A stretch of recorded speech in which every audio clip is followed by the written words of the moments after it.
Thank you. Thank you, everybody. Nice to be here. I feel pretty good today. You know why I feel good? Because I have the body that I want. And that's a thing people really covet. It's a hard thing to achieve, and I did. And I'm going to tell you how to have exactly the body that you want. You just have to want a shitty body. That's all it is. You have to want your own shitty, ugly, disgusting body. I don't, though, like being uncomfortable and unhealthy. And I'm both of those things all the time. I get really sweaty all the time. And that's also bad for sex because I just rain sweat all over people. Like I'm like, ugh. And that's what I'm like when I have sex, like, ugh.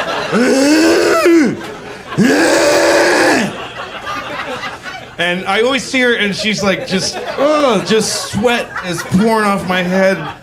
And she's like, dude, you're limiting my enjoyment by a lot. My days start poorly because of the shape I'm in. Because now also I'm 42, so I'm really on the decline.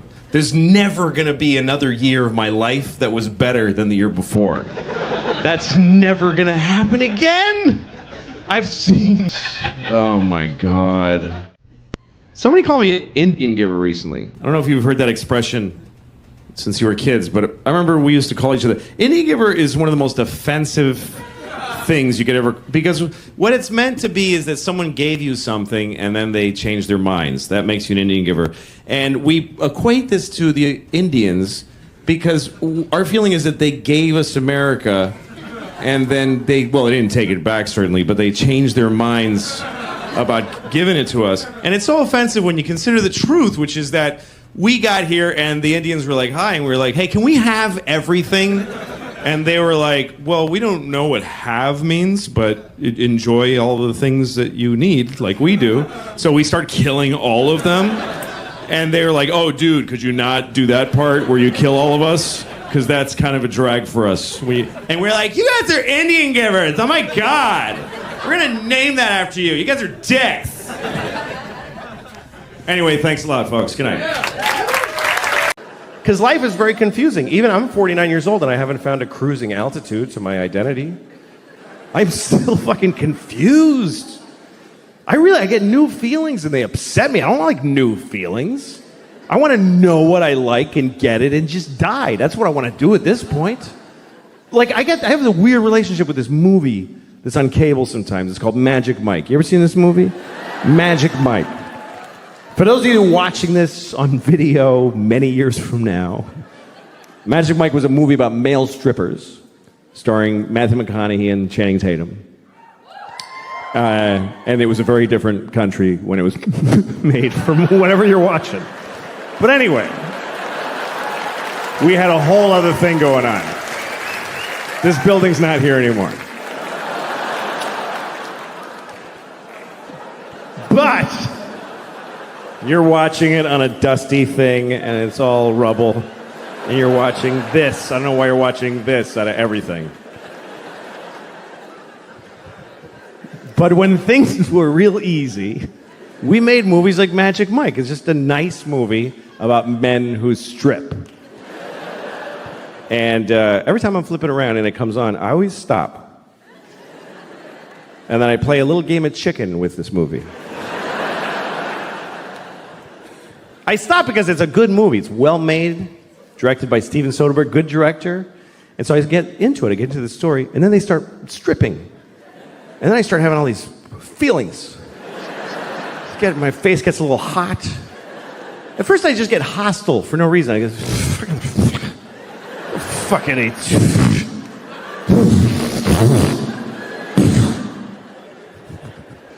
But then there's one part of the movie that I like. I have a favorite part of Magic Mike. So I always stick around for that part. It's the part where Matthew McConaughey, he's wearing leather pants, no shirt, and he goes, the law says you cannot touch, but I think I see a lot of lawbreakers out there. I guess that. It's like perfect. It's the way he rolls out of him. I think I see a lot of lawbreakers out there.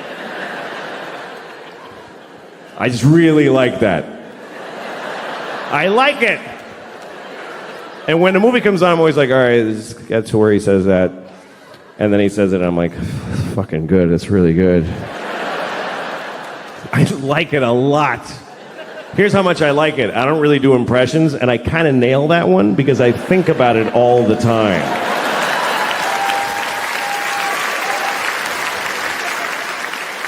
I'm walking around my house like, Law says you can't touch.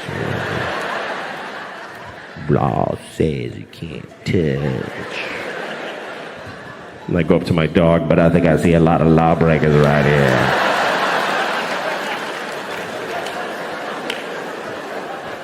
I like that part. And then after he says it, all these strippers come on, Matthew McConaughey, all these strippers, Channing Tatum comes out, fucking...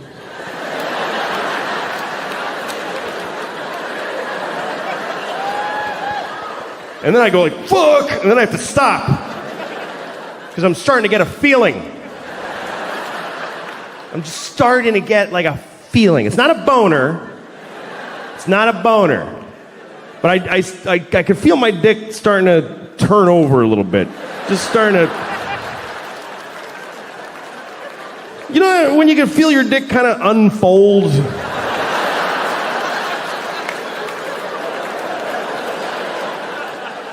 It's like a pool toy that's been blown up for a while. The wrinkles are starting to come out. It's taking shape. It's like...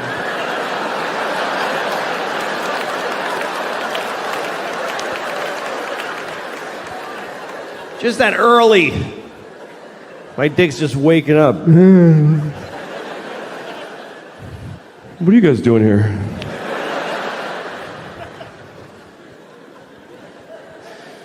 Anyway, I've never watched the whole movie. I've never seen Magic Mike in its entirety because I don't want to see it. I don't want to see the end of Magic Mike. I know what the end of Magic Mike is. I'm pretty sure that the end of Magic Mike is that I'm gay.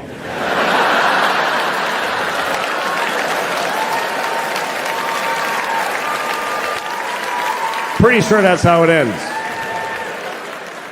I don't want to see the ending. I want to stay like this. You know why? Because I'm 49 years old. I don't want to enter the gay community now. This is not the version of me that's going to have an awesome time as the new gay guy. So fuck that. And that's my right, by the way, because that's about me. That is my life. I would never discriminate against another person for being gay. I wouldn't dream of it, but I have every right to oppress and discriminate against my own possible budding homosexuality. That's mine to just violently push down. Like it's a dude I'm trying to make blow me right now.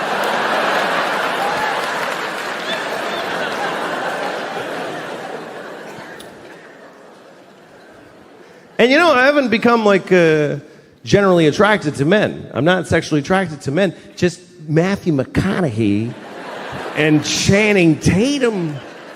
Those two guys? Fuck. Seriously. Matthew with his like leathery skin, he's like, fucking sexy. And Channing, kind of dumb face, like oh shit! Oh fuck! I like it. But men in general, I'm not into it. It's just these. You know what I think it is? Is I'm only gay for the best. I'm top shelf gay. I'm not retail gay. You know what I mean? I'm not off the rack gay. I'm not going to go to JCPenney's and suck a bunch of dicks. I'm going to go to Neiman Marcus and get the signature collection. Platinum dick. The best. The best dick.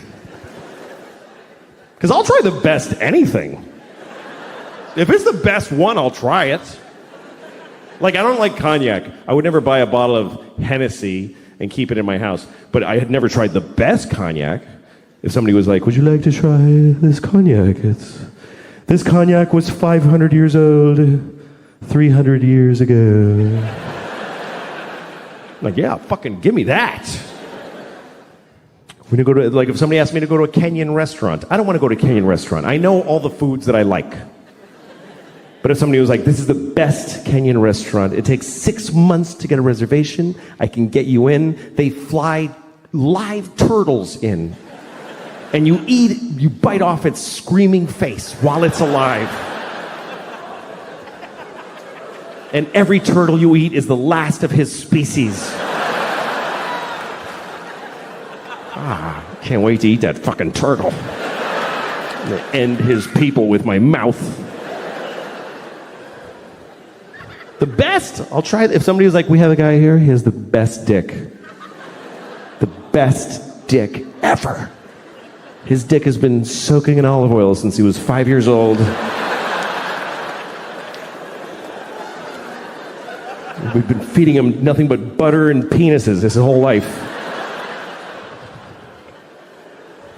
He is the best dick, and you can suck it right now.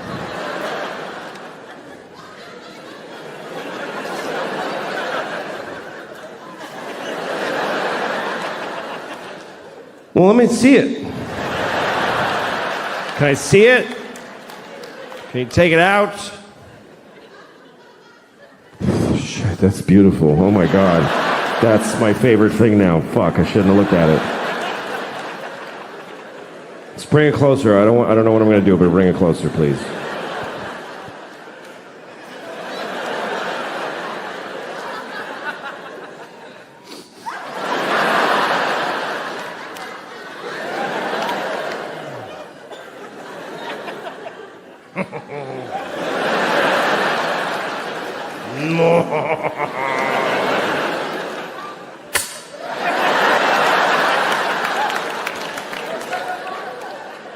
I think at that point you put it in your mouth, right?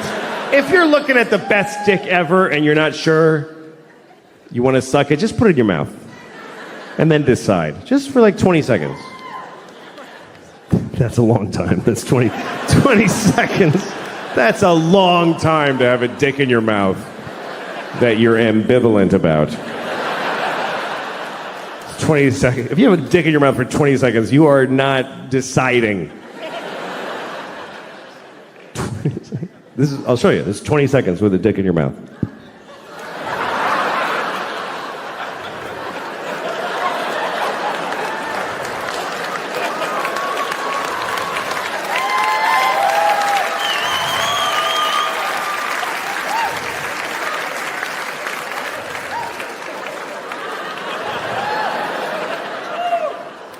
Nah. Yeah. I decided not to suck that dick that's been in my mouth all day.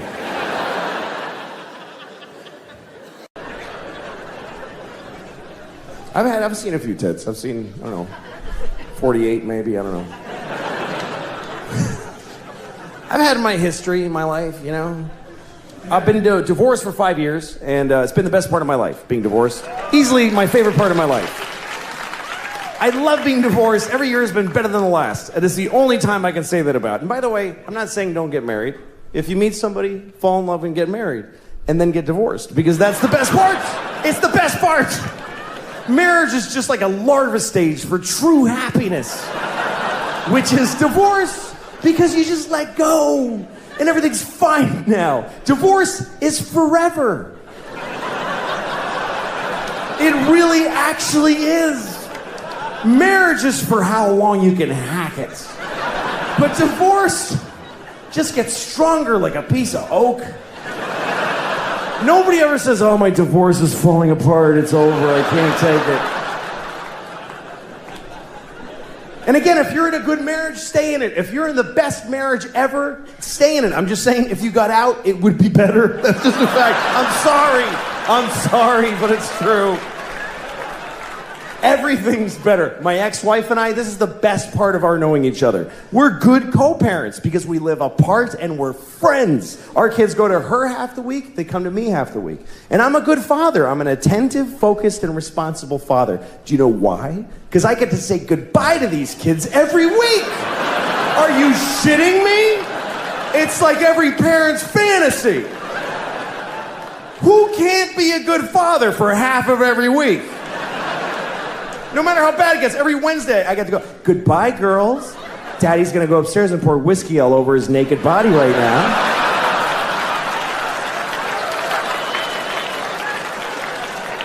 I'm gonna lay in my own filth until 2 seconds before you come back here.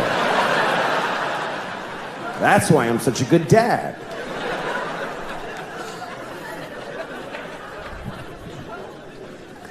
My daughter was having a dance thing at her school. They had this big dance. Anyway, we all went, all the parents, and everybody's there, and everybody's got their phone. Every single parent. It was an amazing thing to watch, because kids are dancing, and every parent is standing there like this. Every single person was blocking their vision of their actual child with their phone. And the kids, I went over by the stage, and the kids, there's people holding iPads in front of their faces. It looked like we're all in the witness protection program. Like the kids can't see their parents. And everybody's watching a shitty movie of something that's happening 10 feet. Like, look at your fucking kid. The resolution on the kid is unbelievable. If you just look, it's totally HD. Why are you taping this? You're never gonna watch it. In a million years, you're not gonna watch videos of your kids doing shit you missed the first time it happened. You don't watch it, you just put it on Facebook. Here, you watch it. I want to take a nap now. And then you get to read all the comments. Oh my God! It's so cute!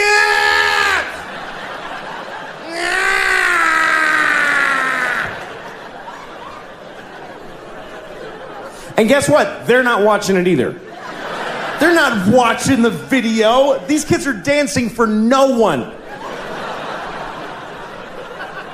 Nobody watches the videos on your Facebook. They see the first frame of a kid and they go, that's very nice. Okay, back to this.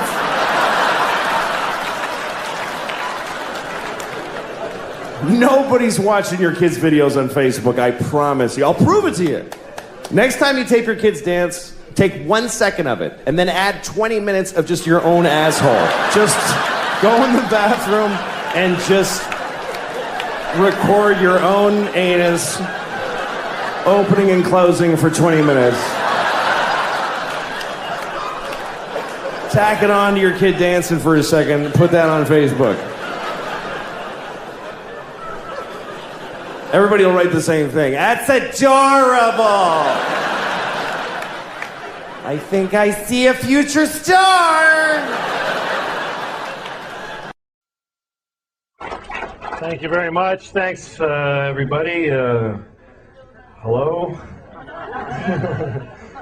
Nice to be here. How are you doing? Good. Good, good. Nice to be here. I'm broke. Anybody else broke? You ever get so broke that the bank starts charging you money for not having enough money? That's fucking broke, man. Bank called me up, they're like, hi, we're calling because you don't have enough money. I'm like, I know. She's like, sir, you have insufficient funds. Well, that's a good way to put it too, I agree with that. I find my funds to be grossly insufficient. Thanks for calling. Why are you mad at me? I don't understand what. How is this something I'm doing to you? She's like, sir, you only have $20. That's not enough. You can't only have $20. I'm like, look, I'm not being broke just to fuck with you. I just really don't have any money. I'm not trying to be a dick. My life is shitty. What? So they charged me. They charged me $15. That's how much it costs to only have $20.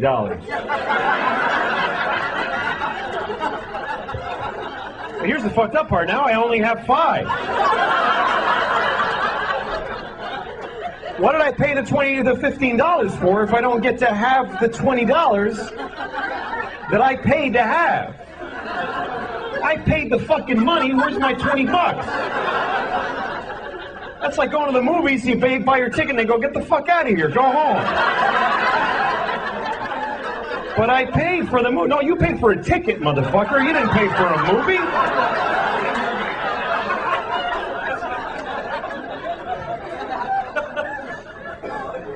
You ever have negative money? That's depressing, isn't it? You look in your bank account, negative $10. That's how much I have now. Negative 10. That means I don't even have no money now. I wish I did. I wish I didn't have anything. I wish I just had nothing, but I have less than that. I don't have none. I have not 10. I can't, if it's free, I can't fucking afford it. Somebody could come up to me, take this, it's free. Fuck, that costs nothing. I can't afford that. That's more than I have. I gotta raise $10 to be broke. That's where I'm at. That's not good. That's bad. Apparently some of you are in the same fucking position. How's your economy doing? Shit. No, I'm glad you appreciate that story. Not everybody appreciates that story. I told that story about a week ago in Orange County, California, and all these rich motherfuckers looking at me with their bow tans and their golf shirts and penny loafers. They're all looking at me like, well, yeah. Like, you were financially irresponsible, you had to pay the price. I don't frankly see what you're angry about. The bank has a right to accrue a fee, clearly. That's how different it is to be rich than it is to be poor, because when you're rich, the bank pays you for being rich. If you have a lot of money, they give you money because you have a lot of money. They say, you have so much money that we should give you some. Because you have a lot, you should have more. Here, take more money. Take this guy's 15, fuck him, you should have it. Makes perfect sense. He doesn't have enough, you have a lot. Fine, take it all, you motherfuckers. I don't give a shit. You ever get so broke it just becomes funny to you after a while? You're like, Jesus Christ! I have no fucking money! Jesus! People call you, hi, we're gonna turn off the... Yeah, fuck it! Turn it off, man! Turn it off! I don't give a shit! When can you make a payment? I ain't paying anything! What am I gonna fucking pay you with? I fucking sold the phone. I don't need it now. Damn it, man. This shit's brutal. I live in New York, too, and, man, you can't get along with no money in New York. You gotta live in these tiny places. I have this apartment, right? And we have this... Okay, here's the toilet, right? I'm on the toilet. This is how small the apartment is. The tub is right here, like right next to the toilet. Then there's a wall, like right fucking here, like right... There's no... You get squeezed in, and here's the worst part. I have to put a foot in the tub to use this toilet, because otherwise I gotta go like this. Who shits like this with their knees together? I'm pooping.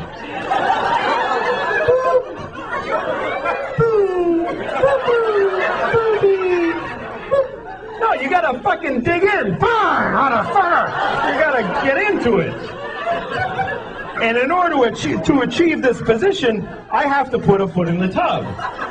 Now try putting a foot in the tub when your pants are at your ankles. You can't, they both want to go, right? So I have to take off the whole pant leg, which means I have to take a shoe off every time I take a shit. Every time. And sometimes that's okay, but a lot of times it fucking isn't okay. Sometimes I didn't plan effectively, and I'm 10 blocks from my house, and I've got to shit. You know when you can't run because you'll bounce it out, so you got to kind of glide, and you're going, come on! God damn it! Then you stop occasionally. Fuck! Come on, man! God. Okay, I'm gonna make it. And I always get to this point where, like, I'm gonna make it. I'm fucking fine. I'm fine. Mind over matter. I'm gonna make it. And then I see my house. I just see it. And my eyes tell the rest of me, fuck it, man. Let go. We're here. There's no need to hold on anymore. We've made it. Because my eyes are fucking retarded, and they don't know the difference between the outside and the inside of my house. So now I got like Olympic seconds to fucking get in my house and open the door to the bathroom, and I gotta take a fucking shoe off? Are you... I have shit my pants 13 times. I couldn't keep a straight face with that. Alright. Oh, shut up. You better leave now. It doesn't get any better. Anyway. No, file, sorry, blah, blah. So anyway, no money. I guess I'm white trash officially, and white trash is a very funny expression to me because it's the only racial expression you can use, and no one gets offended. Nobody gives a shit when you say white trash. Nobody gets all quiet like, hey man, why are you talking like that? That's not cool. Nobody defends white trash. You can be talking to the most liberal hippie in the world. You go, hey, I saw this guy, he was white trash. He'll go, ha ha, fuck that guy. White trash piece of shit. Let's laugh at him because he's poor and he's starving to death. Fucking loser. He lives in a trailer because he can't afford a house. Let's go shit right in his face right now. That's why they're funny to us, because they're fucking poor. He wears stupid clothes because they're fucking free so he can eat. Ha fucking ha! Man, it's depressing in this country. You ever drive through whole towns where everybody's life is shit in the whole town? Everybody's just standing in front of their house like...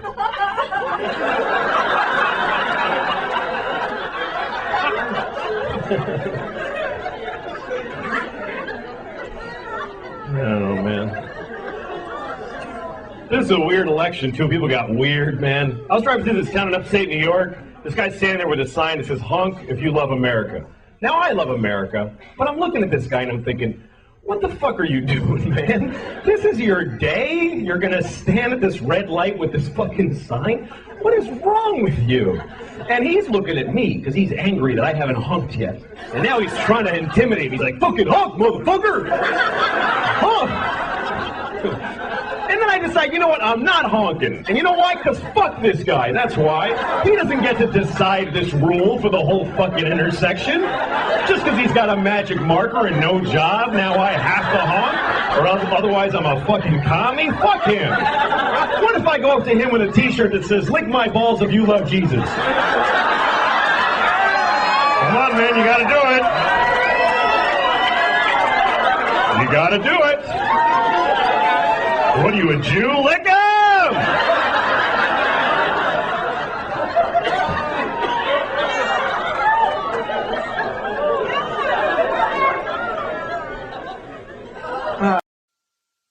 Bill Gates, I was reading about Bill Gates, owner of Microsoft. He has $85 billion. Wow. Here's a guy who could lose $80 billion and still have 5 fucking billion. I would lose it really fast because I would do stupid shit with the money all the time. Like you know what you could do with $85 billion? You could buy every baseball team and make them all wear dresses for like $3 billion and still have 82 fucking billion. How do you not do that? How do you resist? I would do shit like that every day. One day I'd go out, buy all the pants in the world, every pair of pants, and just burn them. Fuck everybody. No more pants. Start over with making pants. They're all gone.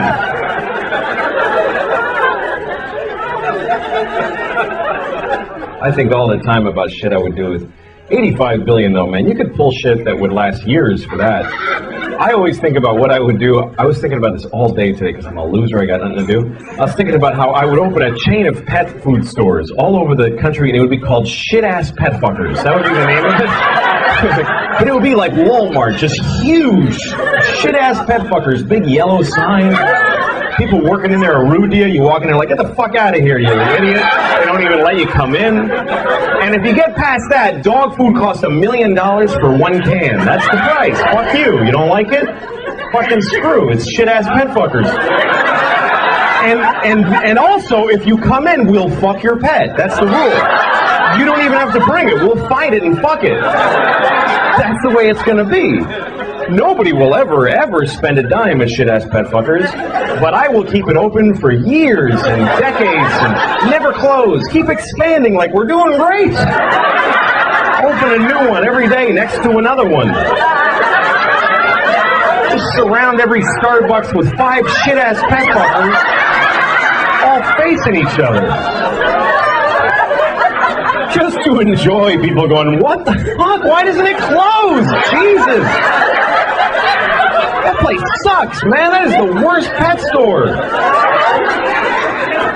I'm not paying $1 million for a can of dog food. That's clearly overpriced. And they fuck your pets. That's not appropriate to fuck people's pets. Come on. But they've been open for 50 years now. Damn those shit-ass pet fucker people.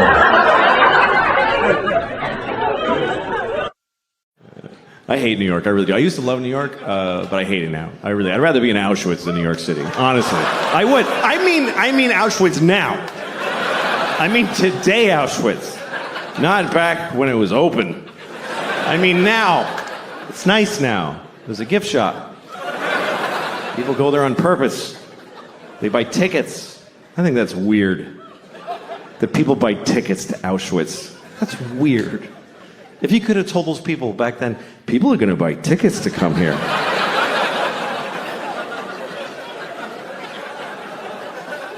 Yeah, wrap your head around that. Jew. That's, all right, I'm sorry. I'm sorry, never again, I promise. That's what we say about the Holocaust, never again.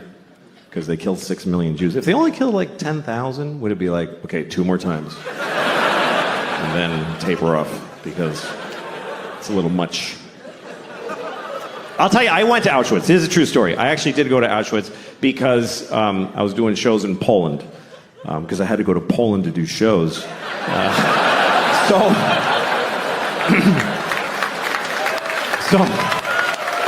I was in Krakow. I was in Krakow, so I went to the camp. And I went there because of a very personal reason. Because I had family there. I had a lot of family there. 44 members of my family were in Auschwitz during World War II. I mean, they were guards. They worked there. No. They were Jews and they died. It's okay. Don't be offended.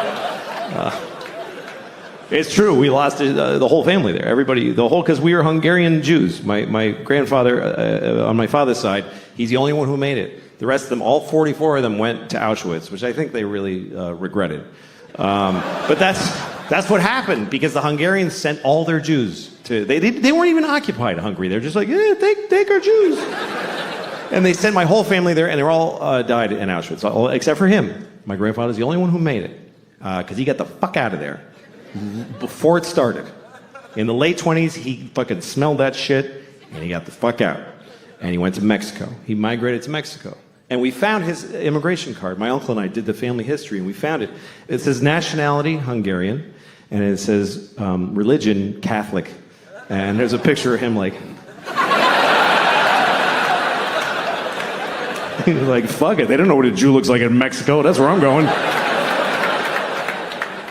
And that's why I'm alive, because he made that choice. It's also why I'm not Jewish. He was like, Jew schmoo, we're not fucking Jewish. Somos católicas. That was my abuelito. Became a fucking Mexican fast. That's what happened. That's how he made it. He's a fascinating guy, my grandfather. His name was Geza. That was his name. And he had a brother named Geza.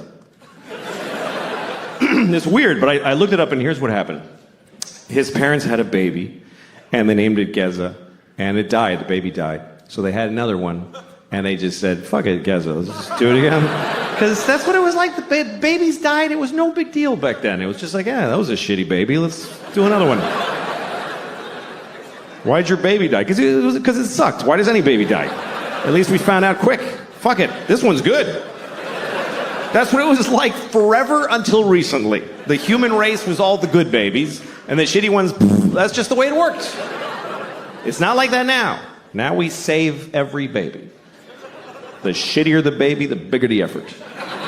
Because we love it. We love saving the shitty babies. There's always a documentary. Look at this baby. He's a fucking mess. Do you see that shit? We're going to save it. Make it live. And the baby's like, please don't.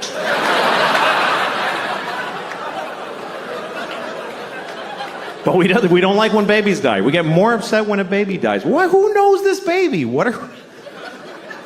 Did you hear about Jeff? No, he was here for 1 day. Nobody met him. And then if you die when you're old, nobody gives a shit. They're like, he was here long enough. Fuck him. You ever tell somebody, like, your grandmother died? My grandmother died. They're like, I'm so sorry. How old was she? She was 98. Oh. Why'd you even tell me? It's harder having a dog because children develop and dogs just stay dumb. And they never figure it out. And when you're done, I don't know if you ever had a dog that's had a medical problem, but you can't get their cooperation when you need to help them. Because you can't say to them, you have this problem, you see. Yeah. I had this dog, when I took my dog to the vet the first time, she was, a year old when I adopted her. And the vet told me, don't let your dog eat dark chocolate. I don't know if you know this, but I've heard this, that yeah. Dark chocolate is supposed to be poison to dogs. Kills them. And vets won't explain it further either. It's like, why does it kill them? Oh, just they die. Like, they won't tell you why. Like, what do I do if my dog eats dark chocolate? Watch her die or leave the room. But the vet did tell me there's one thing you can do, which is give your dog hydrogen peroxide. And that foams up in the dog's belly, and then they throw it up with the chocolate. That's what you should know to do that. But you got to do it quickly before they ingest the chocolate. All right, so I come home like 6 months later. Sure enough, my dog ate dark chocolate. I had friends who had stayed over, and they didn't know. They left dark chocolate in low places. Right. Which is very popular. Here's a good place for this. Yes. I could put it on this high shelf, but I think not. They put it way down. I may be crawling on the floor later. That's right. And might not need a snack. So what? So you come home and had your dog eating it? Eating a whole big bar of Oh, dark my God. Polish chocolate. The Polish part doesn't matter, but I like saying Polish chocolate. And my dog had chocolate on her face, and I went, oh my God! And she looked at me like, I was home for an hour alone. What are you gonna, come on. And I was like, you're gonna die! And she's looking at me like, I don't understand English, but I get that you're upset. And so I'm thinking, I gotta get hydrogen peroxide into this dog, but I don't have any. So I've gotta go to the pharmacy, and she needs to come with me because there's no time. Right. I'm in New York City, and I put the leash on her. She's like excited. We're going for a walk. And I'm running, and she's like, this is great for you. You never exercise. And she's just enjoying it. And then we get to the pharmacy, and she's waiting for me when I come out, and I've got a bottle of hydrogen peroxide that I have to make her drink. Yeah. Like, take yourself through that. How do you make a dog like you just, here, drink this? So I kind of pour a little in her snout, and she goes like that. And so I kind of grab her and I pour a little more. She goes, I think I was pretty clear that I didn't like that. Like, she looks at me like she's trying to figure out what's going on here. And so I get my whole body around her. This dog was 70 pounds. She was like an alligator. Yeah, and if she didn't want to drink something, she's just thrashing. I'm like, drink it! And at one point I have her on the end of the leash, and she's looking at me all wet on the face. And she gives me this look like, I don't know what happened to you, but our thing is over. I'm not into you anymore. I'm a dog. And she starts going, "Arr!" She became completely vicious. She's trying to bite me, and I'm trying to save her life. Yeah. So I'm punching her in the face and splashing this stuff. I'm holding her lip open. I'm going, kicking her in the stomach. And I look, and there's hundreds of people on the sidewalk just horrified. Yeah. There's cars stopped, and they're honking at me. Leave her alone! She's gonna die! It was a nightmare. And finally, I got enough up her nose and whatever. Right. And she was like, dude, just, huh? And then she just like a pump, just, and just brown foam. Yeah. Brown, like she's like another dog is coming out of her. And she made it, but she never liked me after that. She hated me. Because from her point of view, I just went nuts. You went nuts. I lost my For mind. no reason. I'll tell you this story about one time that I thought I was going to die. I think it's the only time where I thought, why wouldn't this be when I die? I was on a plane. I've been on a lot of planes and a lot of shitty weather and stuff, but this shit was fucked up. I was in Indianapolis on a plane, waiting to take off, and we're sitting there, and the pilot comes on, and he says, "Hi, folks. The fuel gauge is broken, so we're waiting for maintenance." So we wait about 20 minutes. Then he comes back on, "Folks, the fuel gauge is still broken, but we're going to go anyway. We know how much fuel we have, and we feel confident it'll be okay, so we're going to go." And I'm thinking, okay, well, he's a pilot. I'm sure he's going by some manual that says, you know, if the fuel gauge breaks, call maintenance. If they're not there in 20 minutes, fuck it. Fuel gauges are overrated. Just go. You're fine. Just top it off and remember what happened. So then we still don't take off. And the guy comes back on. Folks, we have another problem. LaGuardia Airport in New York won't give us clearance to take off because the weather's been bad there intermittently. So we're going to wait for that. So we wait 20 minutes. Then he comes back on. Folks, LaGuardia still hasn't given us clearance, but we're going to go anyway. We're looking at the radar. We think the weather will be fine. So what we're going to do is say that our destination is Philadelphia. We'll get clearance to go there. Halfway to Philadelphia, we'll switch course to LaGuardia Airport. We'll be there in a few minutes. I swear to God he said this. First of all, I'm pretty sure you're supposed to be honest with the dude in the tower. Like, does the dude in the tower have to go, really? You're going to come on? Tell me where you're going. And why is he telling us this shit? Am I going to have to corroborate this lie if we get pulled over by the sky police at some point in the flight? Oh, no, we're totally going to Philly. I got a brother there, and we got a thing in Philly. But I'm still fine with it because we're travelers on the plane. Yeah, I got a thing. Fuck it. I'm immortal. Just go, please. Yes. Go into marginal weather with shoddy equipment secretly. I totally support this plan.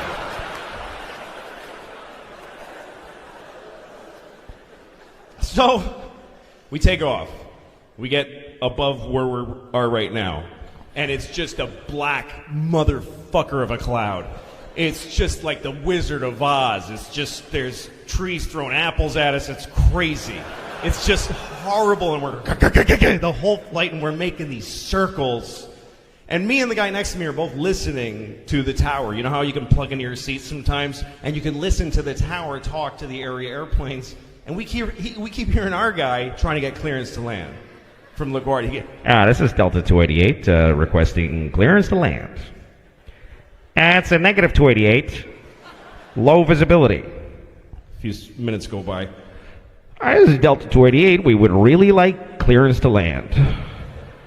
Yeah, that's a negative 288. Like he was getting annoyed. And meanwhile, we're just circling and burning this vague amount of fuel. We could just stop being an airplane at any second. And then we hear this. This is all true. The LaGuardia guy comes. It's LaGuardia Airport to all area airplanes. We are closed for the night. Zero visibility. Not safe for landing. Please divert to Philadelphia or Allentown, Pennsylvania, or Boston. And then we hear our guy. This is Delta 20. We need to land now. We have no fuel. We have no fuel. We have to land right now.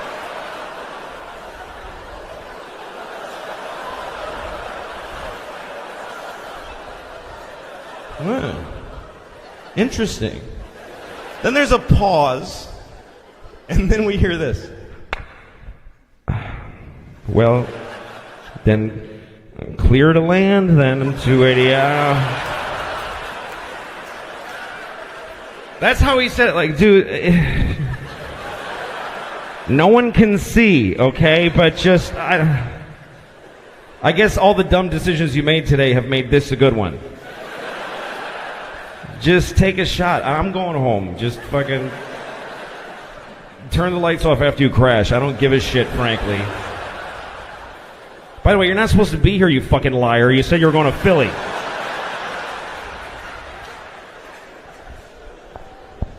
So as soon as we get clearance, we just like we start bulleting. We're either flying desperately towards the ground or falling. I don't know that there's a difference. We come out of the clouds and there's the fucking Earth right fucking there. It's right there. That's what low visibility means. We come out of the clouds and no fuck, it's right there, Jesus! And the plane just, and you can feel the plane go, oh fuck, I can't do that. What are you, nuts? And we go and veer over the highway, and I swear to God, I saw people in their cars go, what the fuck?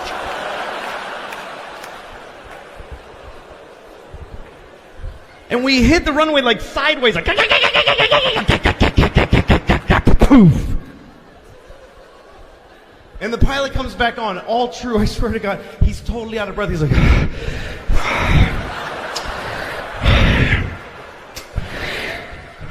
welcome to LaGuardia Airport, New York City.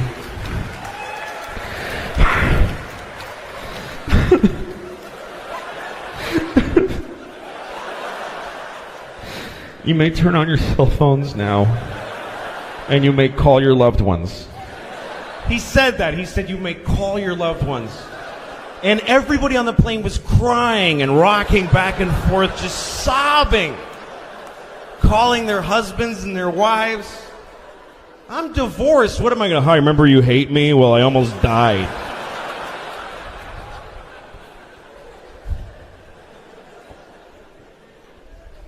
I got in a cab, and the cab driver goes, that was a very bad landing. I was like, how'd you know that was me? He's like, that's the only plane to land in 4 hours. We all watched the drivers. We said they're going to die. 1994, I went to Russia, and it had just become Russia again. It was the Soviet Union until really that year, everything started to crash down. And at the time, I was a writer for the Conan O'Brien show, and I had written there for 2 years, and I was burnt out, and I didn't want to do it anymore. So I went to the head writer, and I said, I have to quit, because I think I'm going to have a nervous breakdown. And he said, take 2 weeks off, and we'll pay you for the 2 weeks. And I said, okay, I'll do that. So I had nowhere to go, and I thought, maybe I'll go to Russia. I really don't know why. I can't really explain any decisions I made then. Because I have children now, so you don't have to search when you have children. You're not like, oh, what could I do to enhance my life? You're just sort of compelled to do whatever comes at you at a certain age in life. But I was in my 20s, I had no wife, nothing, I had no girlfriend even. I just was this guy, and I had money from a TV job, and so I just said, I'm going to go to Russia, because when I was a kid, I used to read Russian novels, and I loved them, and I would open all the windows so I would be cold, and I wanted to be cold like they were. So I just decided I'm going to go. And also somebody told me that the wall had just come down in the Soviet Union, and that Russia was a really crazy place at the time. So I said, I'm going to go there. I speak no Russian. I can't even look at the alphabet and understand what I'm looking at. There's no place more foreign to me than Russia. So I went. I went to Moscow, which is, when you land in Moscow, it's just forest, and there's a city in the middle of just forest. It's terrifying. And as the plane goes down, you're like, no, I didn't want to really do this. And the whole time there, I couldn't fend for myself. It was already a country that was just broken in pieces. And the weirdest things happened to me there, and they just became normal after a while. Like I was in a restaurant, and a waiter came up to me, not my waiter, and he said, Coca-Cola? And I said, uh-huh. He said, Coca-Cola. And I said, sure. I don't drink Coca-Cola, but I had learned by that point to just do what they're asking you to do. Sure. So he went to the kitchen and he got a Coke and a can and he handed it to me and he said, $5. Because only dollars were worth anything there. And I said, okay, on my bill. He said, no, $5, me now. So I gave him $5 and he put on his coat and he left. He just sold me a Coke on the side and then quit his job. So those are the kind of confusing moments I was having there. And I couldn't talk to anybody, and I was so lonely. It's difficult. I mean, I was alone, and I just sit in the room and go, okay, that was a really fucked up day. I hated that day.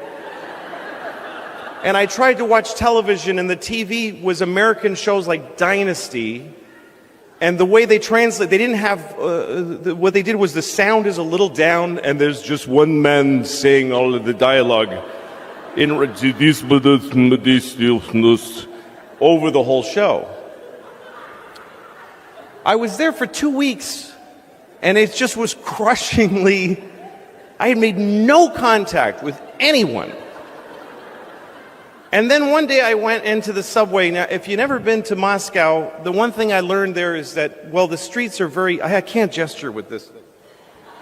It's beautiful, but I can't keep punching you in the face with a big white fist. Okay. The streets in Moscow during the Cold War, they were made wider so that they could have missiles going down the middle of the street for the parades. And if you go there, you'll find out, if you go behind the big buildings, they actually tore the buildings off of their foundations and dragged them back. And a lot of the bigger buildings in Moscow, in the back, they're being held up by like bricks. It's really unnerving how unsafe the whole city is. So the streets are very wide, and you can't cross the street on a green light. You'll never make it. So they made tunnels so you can go under, and those are connected to the subway. And the subway in Moscow, you go down in an escalator, and you keep going until you think, it just keeps going. Like, this is so deep, this is really upsetting. But anyway, everyone hangs out in these tunnels. I went in the middle of December. I went to Russia in the middle of December alone.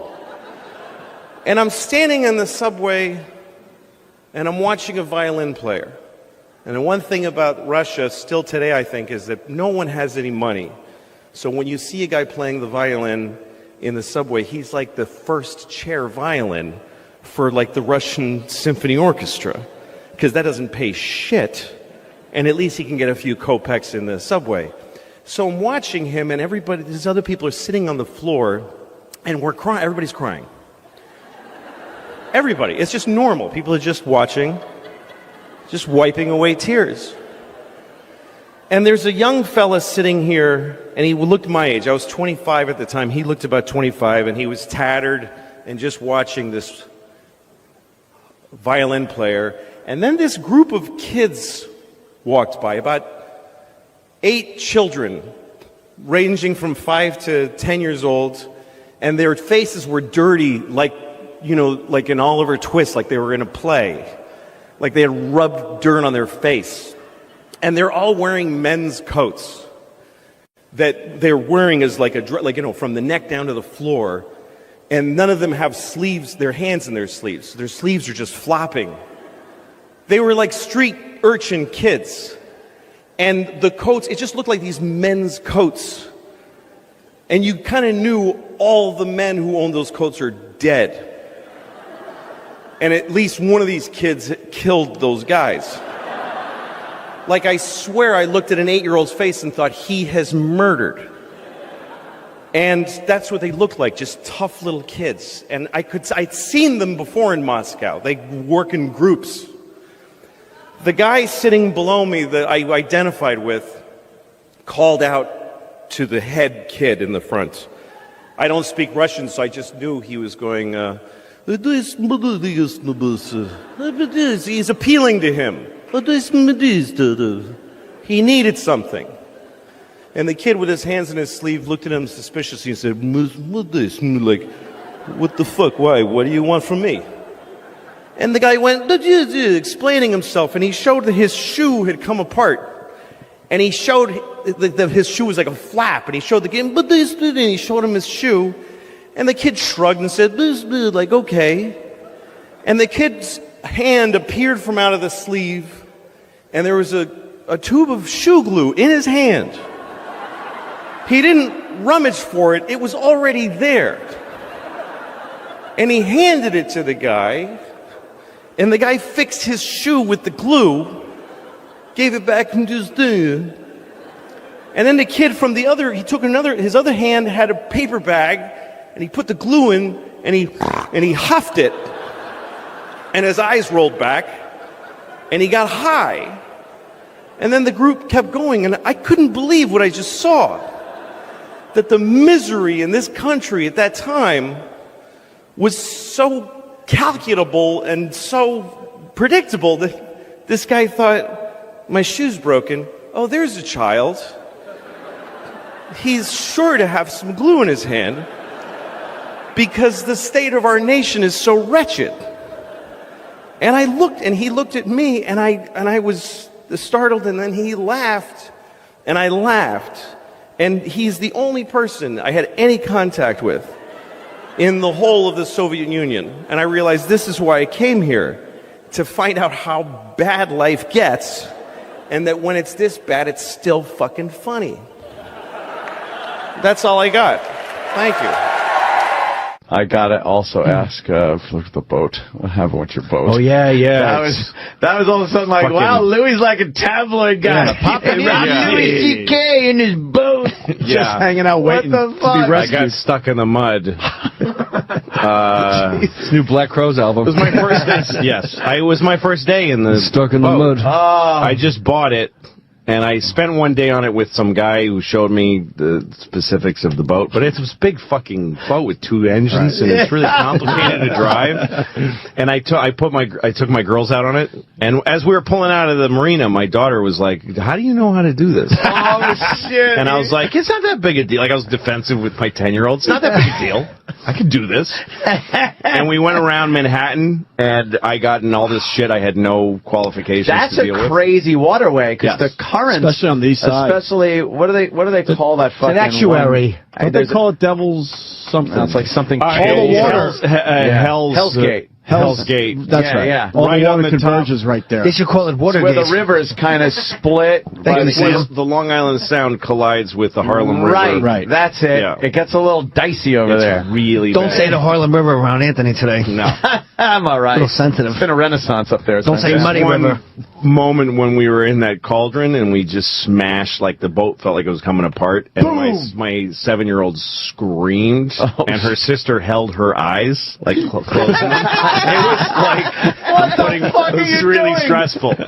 Were you panicking? It's nervy, but it was making that smack sound of the water. The bow goes like, bam! It was really bad. It's where the Harlem River meets. Yeah. The Long Island Sound. The Long Island Sound, the East swirls River, in such the a way Harlem you've River. never seen before. Yeah. It's crazy to go through that area. You get whirlpools. Like up by Yankee Stadium? Stadium? Like a No, on the east side. It's Not fucking far from lumber Yankee floating around. Stadium. Not far from there. Oh, yeah, well, it is. Yeah, That is Yankee east Stadium's side. on the east side. It's south crazy of there. to navigate that. It's just north of Roosevelt Island. Yeah. Correct. And are you thinking I just want somebody who knows how to do this here right now with me? And then we went up to the Harlem River, which is very, it's like awesome. glass. It's really nice. And so now we got through it, and we're really happy. And I've got frozen burritos and macaroni and cheese. So we're going to pull over, throw the anchor, and we're going to make lunch. And so I find this little cove, this sweet little cove. Nice. And in Harlem? There's people in a park next to it, and it's just a nice place. So I pull in there, and the boat just stops moving all of a sudden. And everything starts beeping because the boat is the boat is cooled by water that it's sitting in. So now it's just sucking mud up into the this 2-hour-old engines are now packed with mud. And I just shut everything off because I know everything's overheating. Oh man! And my daughters go, "What's going on?" And I turned to them and I said, "You need not to ask me any questions for a little while." Oh shit! Yeah. And the park ranger calls over to me from the shore, and he says, "You ain't going anywhere. It's low tide. You're going to be stuck there for a long time." And I'm like, no, it's all right. I'm trying not to let my daughters hear this. And I call the Coast Guard or whatever, the Channel 16. And I'm like, anybody can tow me out of here. And these cops show up on the boat. And they're like 50 yards away, and they're not going to come anywhere near me. No. And they said, yeah, you're going to have to wait till you're high tide. Yeah, it's around 1 o'clock, and I'm on the radio with the cops, and they go, you're going to have to wait till high tide. And I said, when's that? And they said, maybe midnight tonight. Oh, no. Both my daughters start crying. Did you stay the whole time, or did you get out? You can't. There was no way to get out, because in a few minutes, we were surrounded by mud. And it was like quicksand. Like I put a stick in it, and it just fell into the mud. Were you embarrassed? Fucking One of the best questions I've ever heard. Quick, salient, succinct. Oh, man. I was really embarrassed.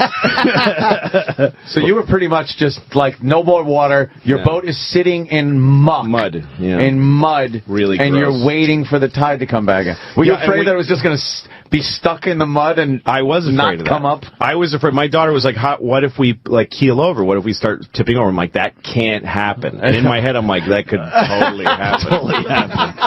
And the cops said they would go get us food, because we couldn't cook any of the food now because it needs a generator to run the fucking oven. How would they get it to you? Well, that was a big deal, because they went and got us food.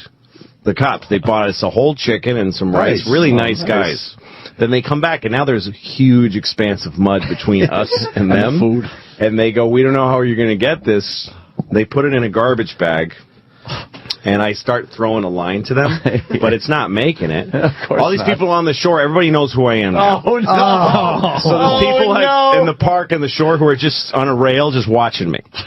And I'm throwing this, I've tied a pot to the rope, and I throw it, and it gets about halfway there, and I'm pulling it back, and I'm covered in mud, because every time the rope comes back, it's totally covered in mud, and I have to get the mud off so it's not heavy. Every time I go to throw it, all the people on the side, half of them are going, well, pull it for you, Louie, you can do it. And then when I miss, they go, oh, man!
It's like playing left field for the Yankees. It's totally the Yankee Stadium crowd.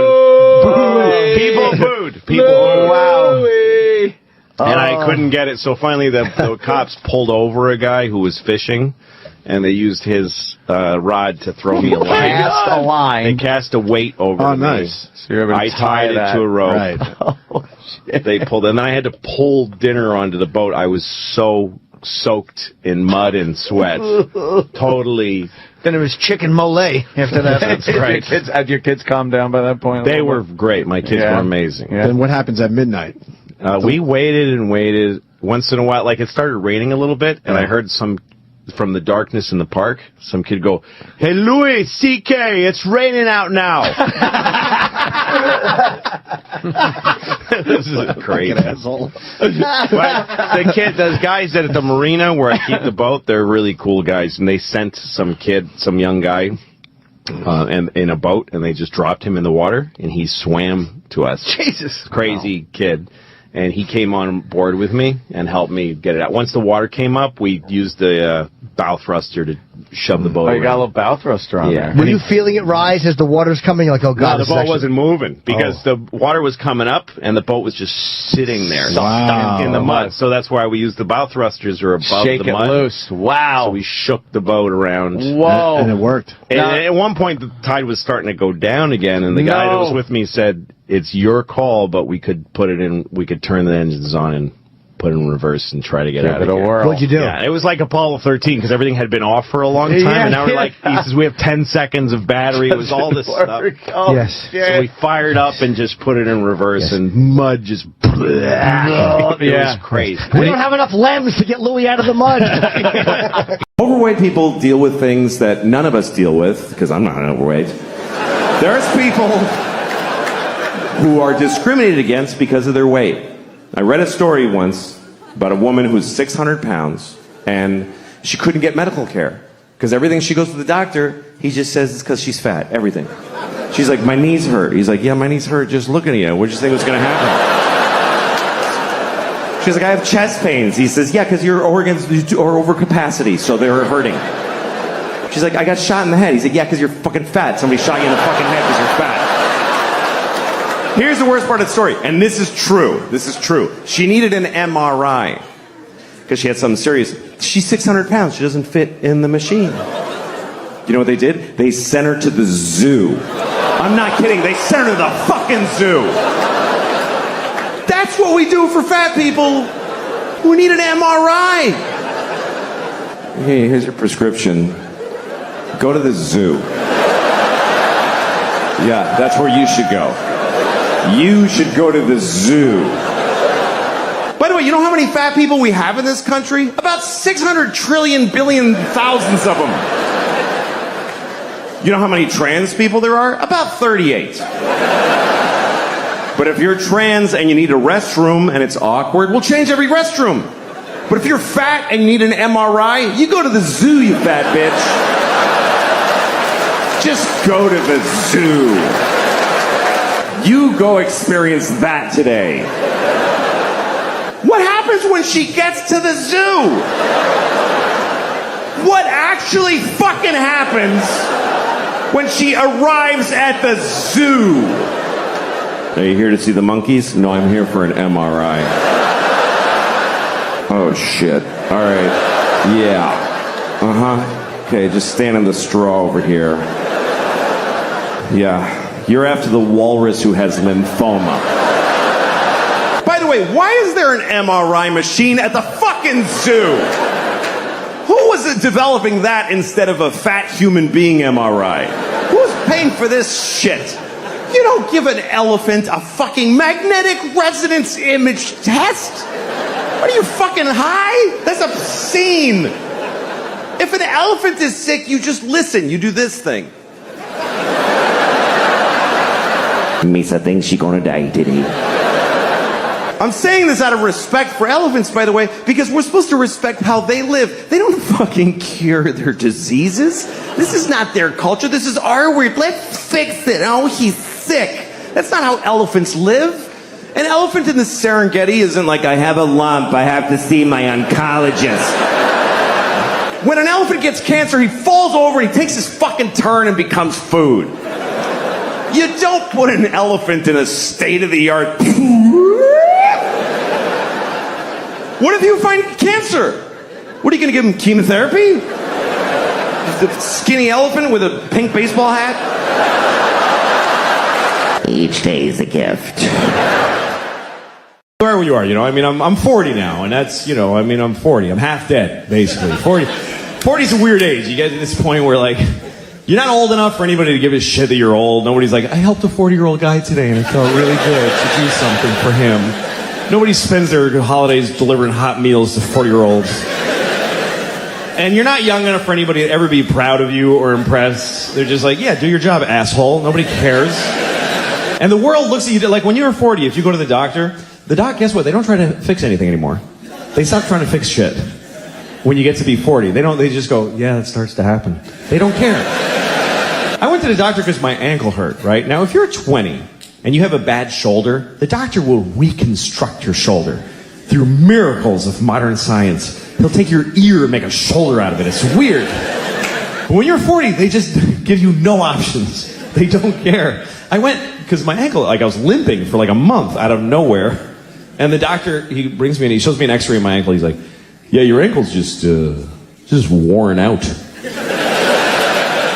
What do you mean, I injured my ankle? He's like, no, it's just shitty now. See that dark area? Ugh, it's all hardened. Yeah, they get like that. And they're not good anymore. So just goodbye? Nothing? Is there nothing? You're just, nothing? There's no, it's like incurable shitty ankle. That's it. And he goes, well, there's things you can do. You can stretch. For a half hour a day, you should stretch your ankle. I was like, how long will that take to fix it? He's like, no, you just do that now. That's just a new thing you do until you and your shitty ankle both die. And he goes, well, you could take a leave. Just take a leave. You could buy it, just take it. And you can take whatever amount. It doesn't matter. Like, don't pay attention to the dosage. Like, really? He's like, yeah, you could take 10 a day. You'd be fine. He said take 10 a leave a day. I said, I heard, doesn't that stuff like hurt your intestines? He goes, oh yeah, it'll do some intestinal damage after a while. But you just got to weigh that against how much you like your ankle not hurting. And at one point I was like, hey, what if I was like an athlete or something? He goes, you're not an athlete. So no to whatever else you were about to say.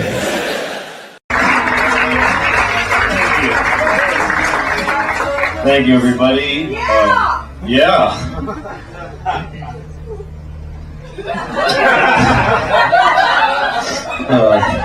Thank you for applauding.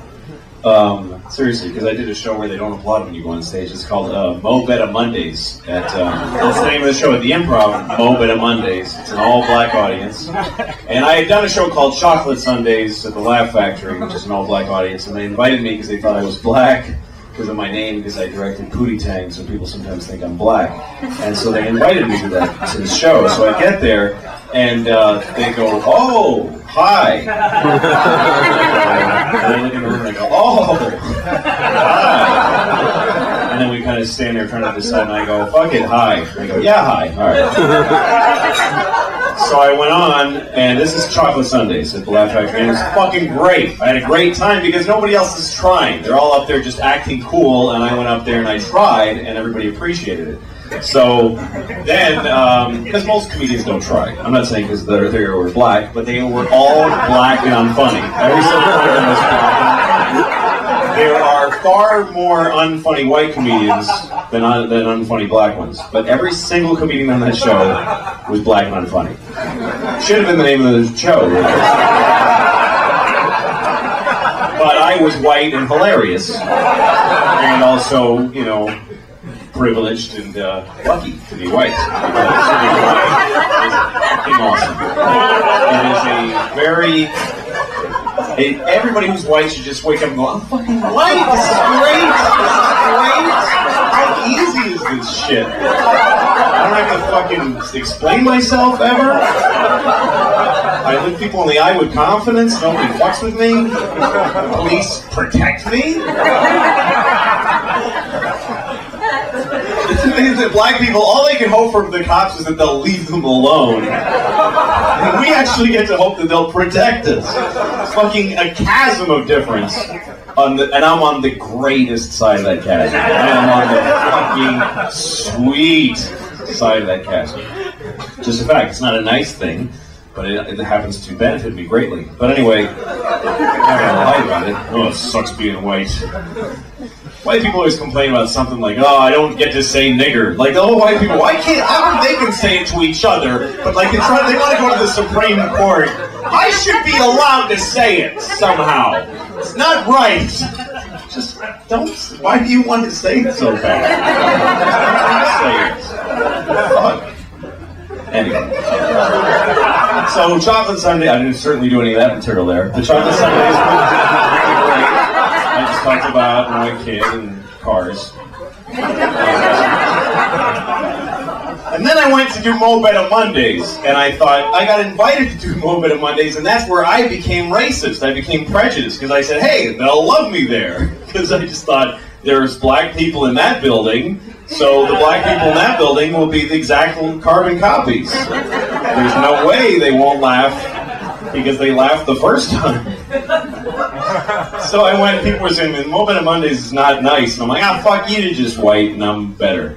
So yeah, I'm white too, but I've been there and I got laughs. And white people that make black people laugh are very proud of themselves. So I went to Moped on Mondays, and it's not at all even close to the same people. They're fucking suburban people in chocolate sundaes. Moped on Mondays, they have the machine, and they're selling cologne in the bathroom, and people are fucking hard, and they do not clap when they bring people on stage. People go on, they go, all right, how about a hand for Joe, whatever, and then he just walks up to silence. I mean, I've never even seen that on any show in my life. There isn't just the benefit of the doubt applause. They just say, let's bring him up, and he just walks up, and the people go, yeah, okay, go. And I went on, and I didn't pay attention to the people before me because they were smart. They didn't go right into jokes. They started talking and shit. They just go, hey, yeah, all right, how you doing? Yeah, I'm just hanging, okay. For like 3 minutes of that shit. And then eventually they go, okay, they slide into a joke and get a tiny laugh. And by the end of the time they left, they go, all right. And then they applaud when the guy left. I go on and I just go, and I do a joke right away, and it gets nothing. And not only does it get silence, when I move on to the next joke, that's when I hear a noise. Because when I start going anyway, so they all go, oh shit, that was it? That was the whole thing. Oh shit! Oh damn! Like they didn't know the joke was over even until I started joke number 2. Joke number 1. So joke number, what? Really? That's what? Oh! Then I do joke number 2, and now it's not silence. Like, no, man, no. Like literally, that sound coming out of many tables. No. And then I try the thing that never fails when you're bombing. I go, oh, fuck you people, I'm staying up here. That always works when you're bombing. You go, you know what, fuck you, I'm doing my time. And somebody always goes, all right, yeah, I can respect the balls. But they all went, no, get off. One guy said that, just real serious, no, get off. Get off now. And I was like, yeah, okay. I did like a minute total. And, fuck, that hurt so bad, man. And I was in the car afterwards just like, oh, Jesus Christ. I didn't mean to tell that whole story. It's just that when you applauded when I came up here, I felt, oh, that's nice, that helps. That's it. Sorry. It's too long. Anyway, but it's nice to see you all here, and it's kind of funny to see you all because I fucked all of your mothers. Just so as a coincidence, kind of. All of your mothers. That's what I was going to open with.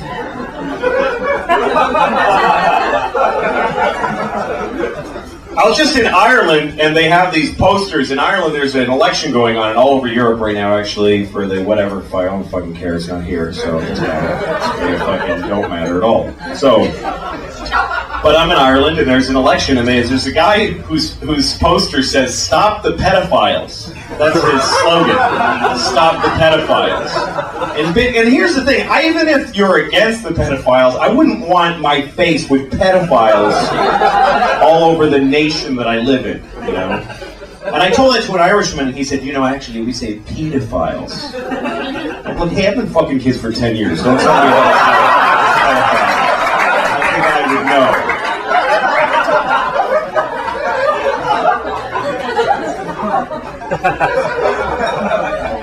I speak with some authority when I say pedophiles. What else that's horrible? I've just been having horrible thoughts. I was going by a wedding, and there's this beautiful, I was going by a church, this wedding was coming out, and it was just so beautiful, and I kind of couldn't resist. I ran up to the groom and I said, "You fucking liar! I sucked your cock! You said we were going to Massachusetts!"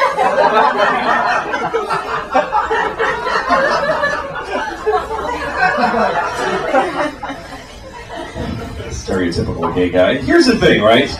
It's not cool, right, to make fun of stereotypical gay people, but there are some gay guys who talk like that. There are gay guys who wear shorts that are really tight, and then those sleeve shirts that go, "You're an asshole!" And those guys are silly. And they should be laughed at. Not all to say, hey, all gay people act like this is wrong, but to point out that a gay guy that acts like that is funny, it's just fucking true. They're hilarious. Hello! There are gay guys who act like that, and they're fucking ridiculous. Of course they are. Just like when you see a black guy, there are black guys who go, "Shit, motherfucker! That shit's funny. That's weird to talk like that. It's weird to go, no, shit. With your hand like that, that's funny. You know, and it's not wrong to make fun of Jews, that they're all Jewy, you know? Anyway, that's what Jews get. They're Jewy.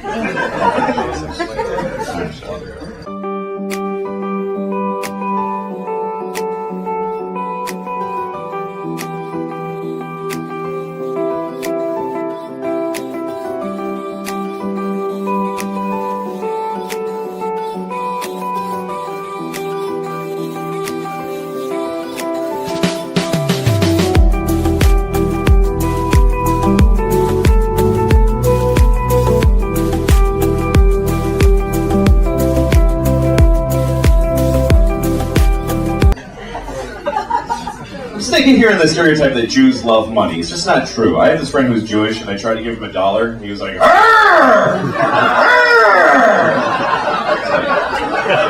He hates money.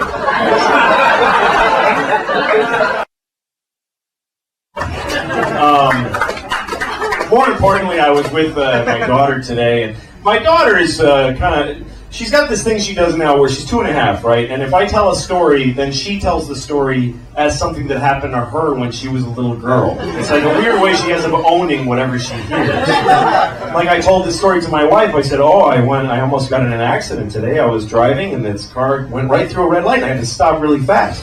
And then my daughter said, "When I was a little girl, I was in a car driving, and a car came and ran right in front, and I had to stop." And I was like, I just fucking told that story. You think I'm that stupid that 8 seconds later when it happened to you?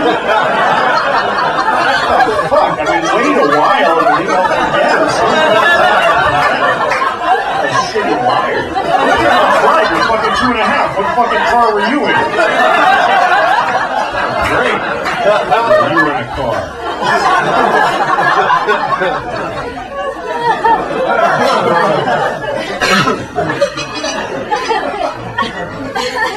We were in a Whole Foods, my daughter and I, and I'm shopping, and we're at the line checking out, and she's starting to come unglued. See, the thing is that children, 2.5, they have about 4 hours of composure in a day, and so the rest of the time they just lose their minds. And so we're in the supermarket, and she's nice, looking at stuff, and then she starts doing that, and I go, "Oh fuck, I gotta get out of here!" Throwing stuff in the cart, running through. And then, like, it just changes the way you look at all. Like, I used to, be in a supermarket, see a cute woman and just spend the rest of the time shopping around her in circles. And I'm like, "Get the fuck out, get your tits out of my way! She's going crazy, my daughter!" She's in my way now. So we're at the line, and I've learned tricks to keep her occupied while I'm paying for this stuff. I'm doing a rhyming game. She likes to talk about what words rhyme. So she says, "What rhymes with cat?" "Oh, well, Matt and fat and drat," and she's laughing. She really likes this game. And the guy who's checking us, the register guy, goes, "This is a great game. Keep playing it," like that. "I'm really entertained. Keep playing it." I'm like, "All right, I'll keep playing it." And then I swear to God, my daughter says, "What rhymes with bag?" was like, oh, you know, hag, shag. What else rhymes with bag?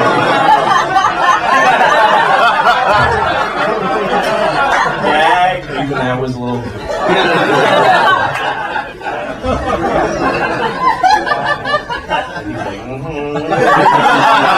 Come on, go ahead. Say it. And he did talk like that, by the way. It's funny to me that people like to just decide that they want to pretend that no gay people act funny because they're gay. But some of them do. The guy who talks like this is silly. He's a silly man. It's funny.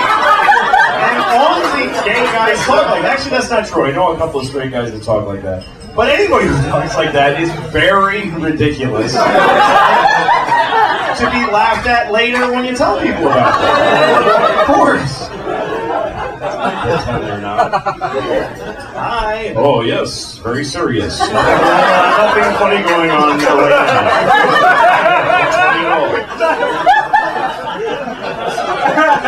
It's hard when you see something like, okay, I was in a hotel and there was this kid. He was about 10 years old and he was standing in the hotel and he had on a crazy head strapped. I couldn't figure out what it was. It was like plastic that was going in his mouth and over his head, and it looked like it was like hurting him. And he was going, The kid was so fucked up. And I'm trying, you know, when you see somebody who's like just spazzing out, like a really overt handicap, your mind just works millions of miles a minute because you can't react naturally without, you know, you go, oh fuck, okay. Poor kid, no, don't pity him. That's not respectful. I don't know, he's not there. I don't know, he's there, he's not there. Right now, I'm gonna fucking look at him with no reaction. That was fucking good. That was really good. Did anybody notice how much I didn't stand there going, oh my god, look how fucked up you are! Anyway, the weird part was that the more I looked at this kid, the more fucked up he got. He started to completely have cerebral palsy and Parkinson's or something. And I'm like, fuck! And then his father turns to him, and his father says, Jimmy, stop it. And he takes the sunglasses, which is what it was, off his face, and he goes, sorry. Perfectly fine, healthy kid. As steady as a rock, had no fucking problems whatsoever. That's not me.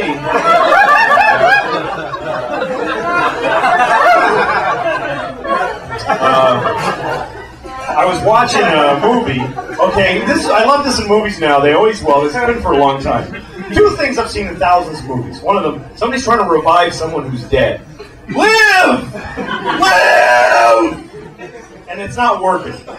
So the other people around him go, stop, he's gone. He's gone. No! He can't be! And then the other people become really intent on pulling him off. Like, stop! Stop trying! You've got to stop! Why, really? Stop trying! What? The guy, maybe if there's a 0 to 1% chance, then try. Like, what is going to happen if he keeps trying that could be bad? Don't! Oh, no! Think of how tired your arms will get! Oh, my God!